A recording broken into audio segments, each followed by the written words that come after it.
Nullable types in C Sharp. I am Rajesh Gunasundaram. This is programmerguide.net.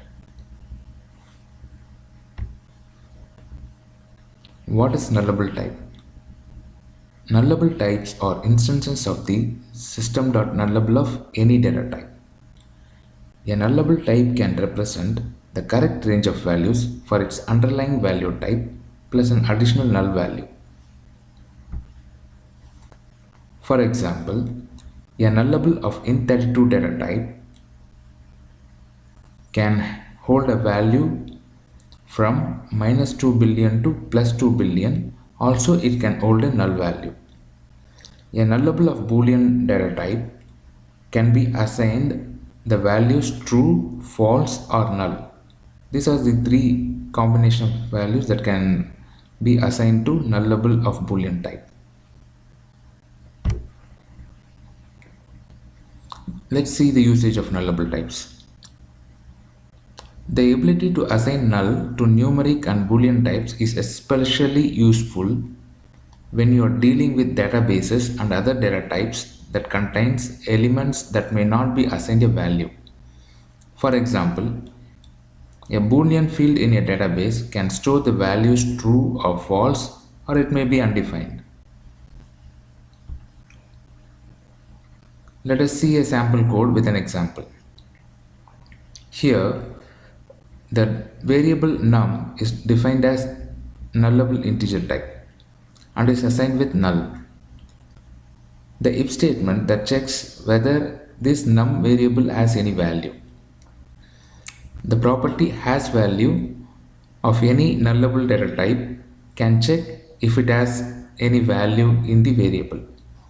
Here, this num.hasValue checks if there is any value assigned to num.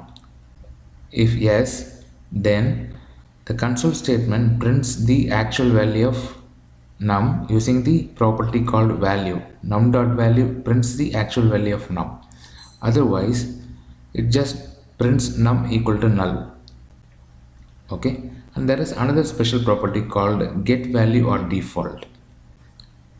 Here, when you use with num variable, as this is the integer data type, it either gets the actual value that is assigned to num or it gets the default value of num. Here, as it is a data type of int, the default value of int is 0. So the y will have 0 if num equal to null.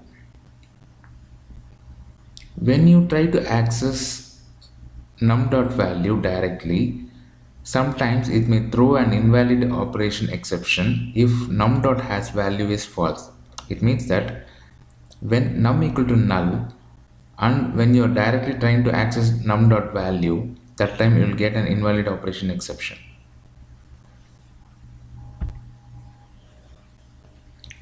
Best practices for nullable types.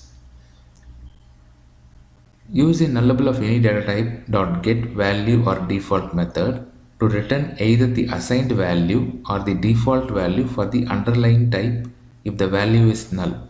For example, int j equal to x.getValue or default.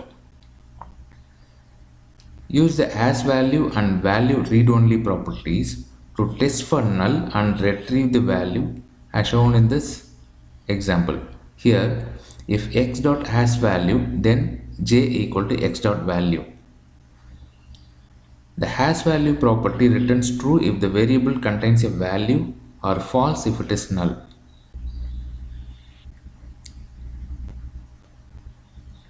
The value property returns a value if 1 is assigned.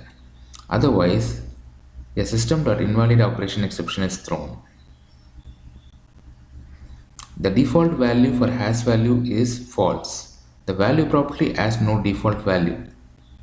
You can also use double equal to or not equal to operators with their nullable types as shown in the following example. That is, if x not equal to null, y equal to x. Use the null classic operator to assign a default value that will be applied when a multiple types whose current value is null is assigned to a non-nullable type. For example, x is a nullable integer type which is equal to null, and y is a integer type. So x double question mark minus 1 says if x has value assign x to y, otherwise assign minus 1.